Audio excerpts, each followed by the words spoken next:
Gentiles amigos de Mirada Profunda, este espacio de periodismo sin compromisos, bienvenidos. El coordinador de los senadores de Morena, Adán Augusto López Hernández, está metido en otro escándalo. La noche del jueves se difundió en un noticiario de televisión que había recibido 79 millones de pesos en pagos por parte de empresas fantasma o de empresas que habían sido o son proveedoras del gobierno de Tabasco. La presidente Claudia Sheinbaum señaló que corresponde al propio Adán Augusto López Hernández aclarar el origen de esos recursos. El senador López Hernández convocó a una conferencia de prensa este viernes.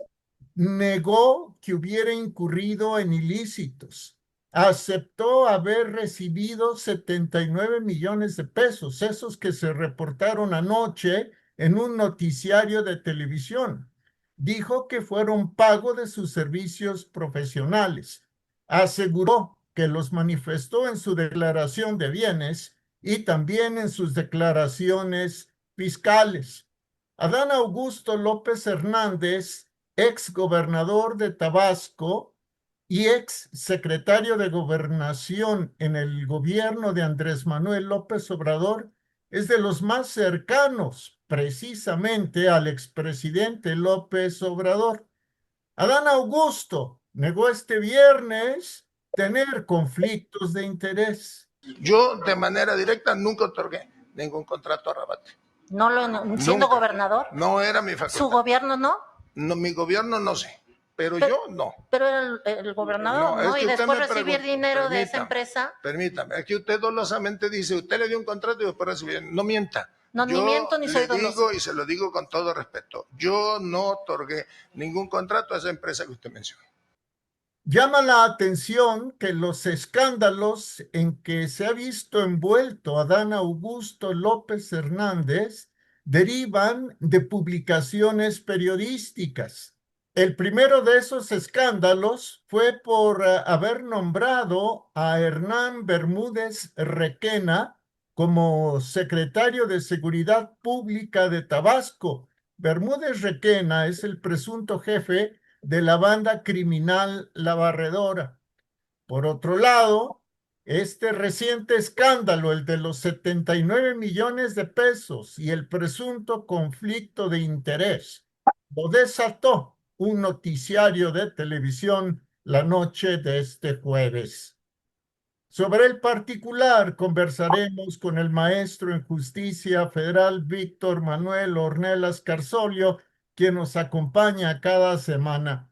Mi querido Víctor, nos salimos de una y ya estamos metidos en otra. Bueno, no nosotros, pero sí la clase política que no tiene clase y que de política, la verdad es que ya la prostituyó, pero como analistas no terminamos con un asunto cuando ya empezó el otro. Efectivamente, querido Jorge, mira, yo no diría que es un nuevo escándalo, yo diría que es el escándalo en el que ha estado inmerso desde hace varias semanas o meses, y simple y sencillamente se siguen descubriendo cada vez muchas más digamos, corruptelas, se sigue profundizando en las investigaciones y lo que sigue saliendo es una podredumbre que parece no tener fin, pero no solamente es el coordinador de la Cámara de los asesores, perdón, de los senadores, en tratándose del grupo parlamentario del poder, también lo es diversos presidentes municipales del partido en el poder, lo es diversos gobernadores, todos, querido Jorge, encabezados por el cabecilla de esta organización criminal que es sin duda alguna el expresidente López Obrador. Y me parece, querido Jorge, que como lo habíamos adelantado, esto va a seguir. Y hay un aspecto importante, interesante, querido Jorge, que es que todo esto empieza a ventilarse,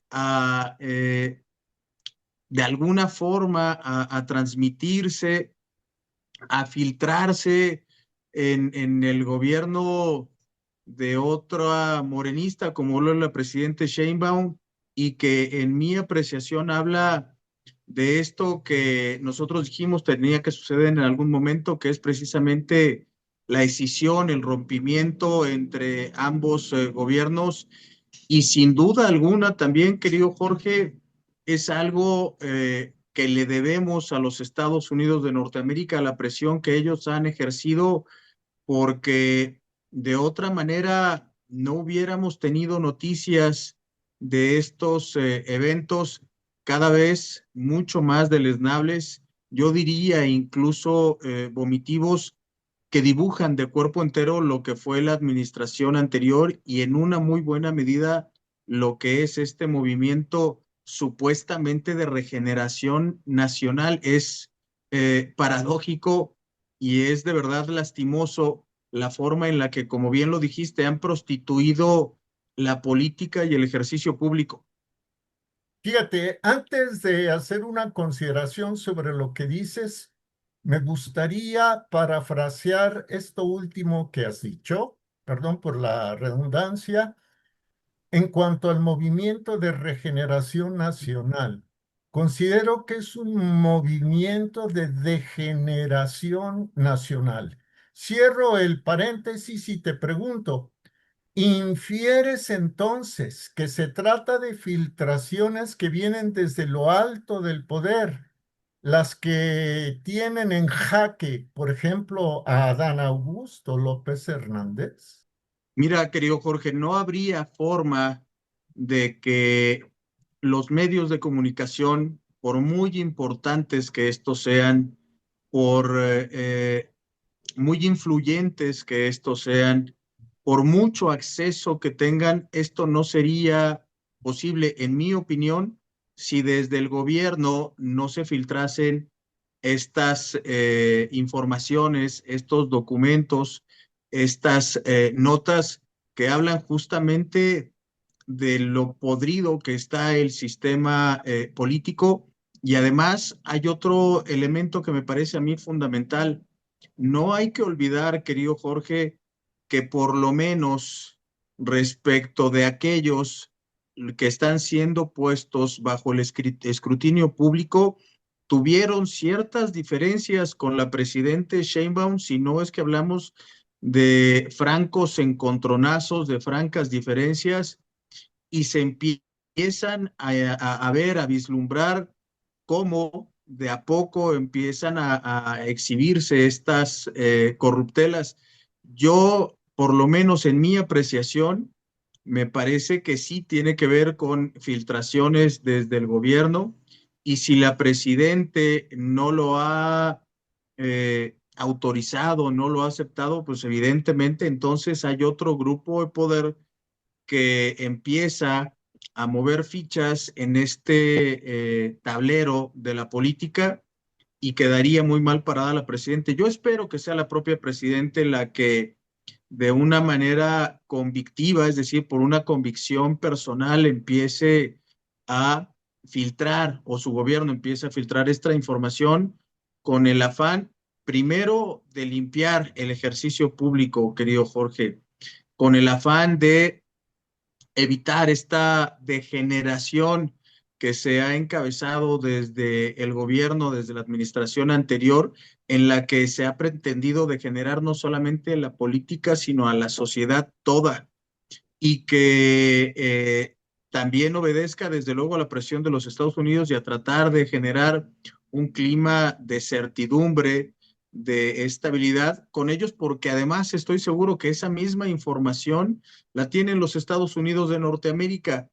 No quisiera yo pensar que son ellos quienes la están filtrando, me gustaría pensar que es la propia administración actual y que tiene como finalidad poner en su lugar pues a todos aquellos a los que lamentablemente se enfrentaron con ella, pero de alguna forma también deben cuentas con la justicia en razón de actos de corrupción. Me parece que esto, querido Jorge, insisto, todavía empieza, o apenas empieza, y veremos muchas cosas más en adelante que involucrarán desde luego a gente de cada vez más alto nivel y más cercanas al expresidente López Obrador. Si las filtraciones son con la autorización de la presidente Sheinbaum, entonces se puede colegir que la fractura dentro del sistema ha comenzado y que la titular del Ejecutivo Federal quiere sacudirse el maximato. Si las filtraciones, presuntas filtraciones, se dan sin la anuencia de Sheinbaum, entonces estamos o estaríamos en ese supuesto caso ante una presidente con casi nula capacidad de decisión en calidad de rehén del obradorato y de los que son de su grupo de Morena, pero que están inconformes con ella. O sea, sería muy precaria la posición de poder de Sheinbaum. Y si las filtraciones las está haciendo Estados Unidos, entonces también la presidente Sheinbaum quedaría en una situación de absoluta debilidad, porque no sabría qué más tienen en Washington y qué más puedan sacar y a quienes puedan afectar. Por lo pronto, me parece que el señor de Palenque, si es que todavía está ahí, quizás empiece a tener noches de preocupación. Sin duda alguna, será cuestión de tiempo para que las circunstancias de hecho nos permitan concluir cuál de estas tres hipótesis que hemos planteado es la real. Y yo espero, por el bien de nuestro país, que efectivamente sea la propia presidente Sheinbaum y su administración la que estén tomando la decisión de corregir esta perversión que se ha hecho de la política y de alguna forma tratar de fortalecer el ejercicio de su gobierno, aunque desde luego tendrá un costo político muy alto. De no ser así, me parece que estaremos en un escenario de debilidad del Ejecutivo que a nadie le favorece, por lo menos en nuestro país. Ojalá, querido Jorge, que sea esta hipótesis recién que hemos planteado, pero bueno, no tarda mucho en que podamos darnos cuenta de cuál es. Por lo pronto, mi querido Víctor, el hecho de que pudiera ser la titular del Ejecutivo la que dé su anuencia, la que con su permiso se filtre información, no quiere decir que los que se queden en su bando sean impolutos, inocentes y angélicos, ¿eh? No, por supuesto que no, son simples acomodaticios como lo han sido la inmensa mayoría de los políticos en este país que brincan de un lugar a otro según sus conveniencias, sin ningún tipo de convicción, sin ningún tipo de ética, sin vergüenza, querido Jorge. Seguramente habrá quienes empiecen a acomodar en favor de la presidenta y será muy fácil darnos cuenta, notarlo, iba a decir yo cuando alguno de ellos deje de hablar del presidente López Obrador o cuando se refiera de manera, digamos, suspicaz a la administración anterior y se llene la boca de alabanzas hacia la presidenta y su administración, sabremos entonces que efectivamente han decidido abandonar el barco del obradorato porque este se está hundiendo prácticamente en franca picada. Así es, querido Víctor, te agradezco mucho, la audiencia te agradece también. Y mira ya nada más lo que son las cosas. En Francia, el expresidente Sarkozy ha sido sentenciado a 5 años de prisión por haber recibido recursos de procedencia ilícita provenientes de Libia. Pero esto en Francia, lo aclaro. Abrazo, querido Víctor. Abrazo, querido Jorge. Muchísimas gracias a ti y a todos nuestros amigos. Y bueno, gracias a usted, porque como siempre decimos, nos ve, nos oye y participa, lo cual es un privilegio. Por cierto, las burlas, las descalificaciones, equivalen a cero, equivalen a nada. Lo que es digno de tomarse en cuenta son los argumentos. Cuando los argumentos están sustentados en pruebas y cuando están sustentados en inferencias lógicas. Hay una diferencia entre criticón y crítico. Crítico es aquel que busca la verdad. Crítico es aquel que puede en un momento dado corregir errores, decir me equivoqué. Crítico es aquel que sabe argumentar. Criticón es aquel que dice, eso es así porque lo digo yo. Lo demás me vale un sorbete. Ahora, tampoco estamos para darle gusto a nadie. Nuestro único compromiso es con México, porque en México están nuestros hijos, nuestras familias, los seres a los que amamos. Por eso lo hacemos, no por otra cosa. Gracias, nos vemos hasta muy pronto, pues.